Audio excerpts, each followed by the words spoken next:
les représentants de DCF qui vont également animer cette séance, c'est Martin Donato, associé du cabinet SNVF, et Gilles Vinal, associé du cabinet GKA. Le thème est rehaussé de la présence de deux personnes externes à DCF, et on vous remercie d'être présents, Monsieur le Président Guillaume Mallet et mon vieil ami, Maître Michel Chavot. En matière de droit des affaires, et notamment en matière de litige entre associés ou entre partenaires commerciaux, il est important de trouver une solution durable à un conflit, et pas simplement d'obtenir du juge qu'il tranche et qu'il départage sur une question précise.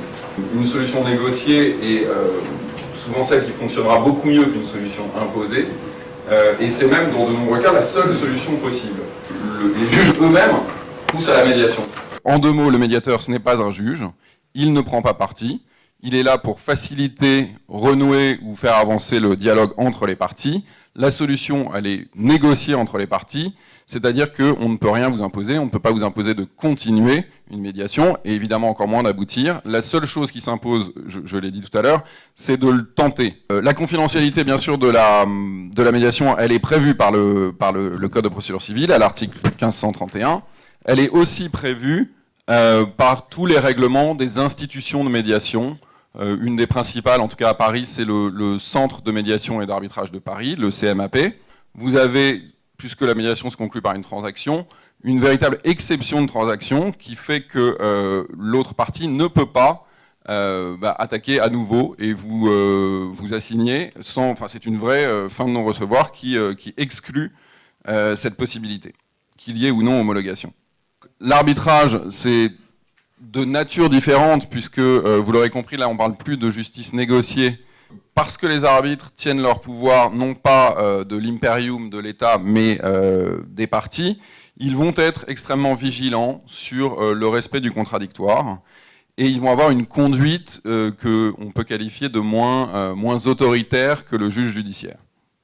Alors, la caractéristique de l'arbitrage, c'est peut-être une écoute, en tout cas en apparence plus importante, qui est d'ailleurs peut-être liée au fait que les arbitres sont rémunérés, mais ça se traduit par des sentences qui sont en général plus longues et plus pédagogiques que les décisions judiciaires.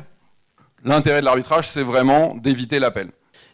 En ce qui concerne la médiation, nous, commissaires aux comptes, sommes extrêmement embêtés.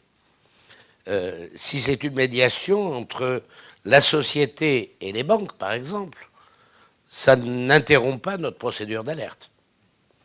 Et puis, si ça n'interrompt pas notre procédure d'alerte, nous allons ensuite aller voir le tribunal pour dire, Monsieur le Président, nous sommes en deuxième phase de la procédure d'alerte, et donc le Président va se saisir du dossier, va convoquer les parties.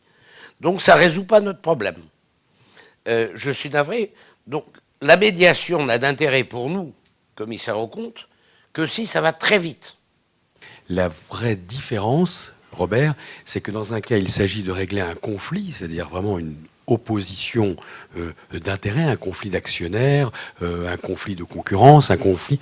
Alors que le point que tu stigmatises est celui du problème du conflit avec la banque, c'est-à-dire en réalité du règlement de la dette.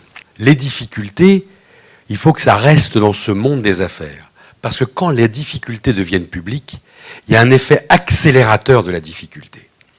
Mais c'est la même aussi pour le créancier, et on y pense moins, mais vous y êtes sensible aussi. La conciliation, là, elle est beaucoup plus protectrice pour les uns et pour les autres, c'est-à-dire qu'elle met à l'abri le débiteur pour la suite si l'accord qui va être conclu finit par être homologué par le tribunal, et on y reviendra dans le cours de nos discussions.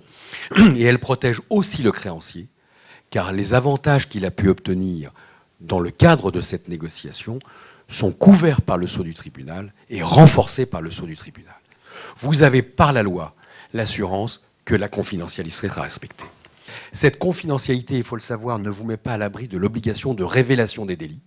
C'est-à-dire que l'administrateur judiciaire qui constate qu'en réalité on a pris certaines libertés avec les comptes ou certaines libertés avec la caisse et la poche du dirigeant est tenu de révéler le délit. Toutes ces institutions nous aident à avoir des délais auprès d'aide sociale et d'aide fiscale, l'assistance d'un conciliateur ou d'un administrateur peut vous permettre, et là j'essaie de vous donner quelques clés d'intérêt, permettre d'obtenir soit des réductions de dette et dans tous les cas de figure, des allongements de délai.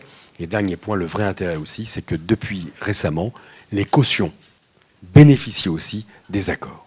Dans la détection, il peut y avoir deux sortes de détection. La détection à l'initiative du tribunal est très intéressante parce que le tribunal de commerce de Paris a mis au point un service de prévention qui est très développé, qui marche très bien.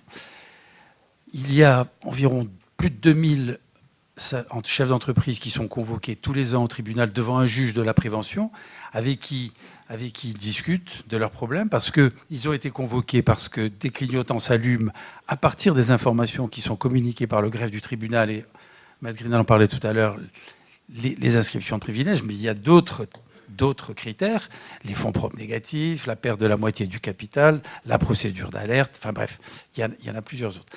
Donc, quand ces clignotants s'allument, le chef d'entreprise est convoqué au tribunal devant un juge qui va, en 10 minutes, un quart d'heure, essayer de faire prendre conscience à ce chef d'entreprise qu'il peut avoir des difficultés qui vont mettre son entreprise en péril.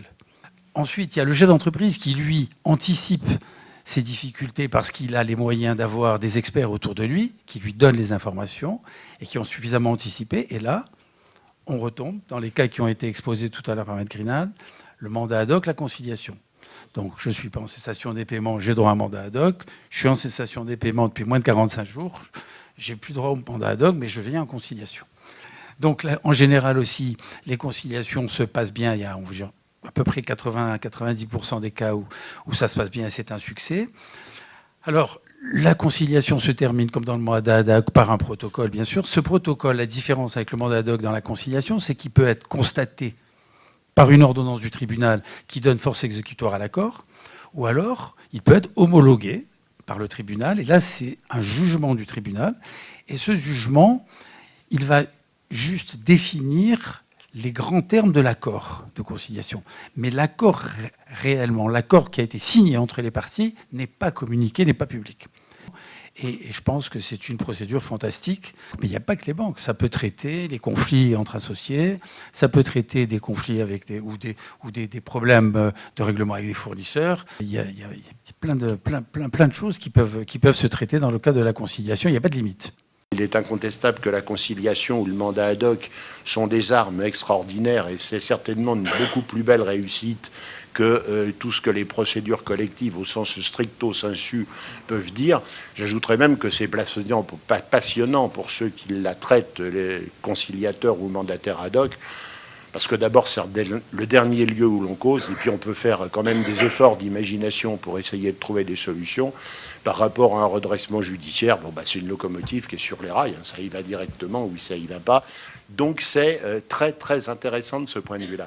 C'est vrai que la réussite, je ne sais pas, le président El Malek nous a dit 90%, j'aurais dit 80-90%, surtout à terme, ce qui est quand même un mode incontestable de réussite et de sauvetage des entreprises en difficulté.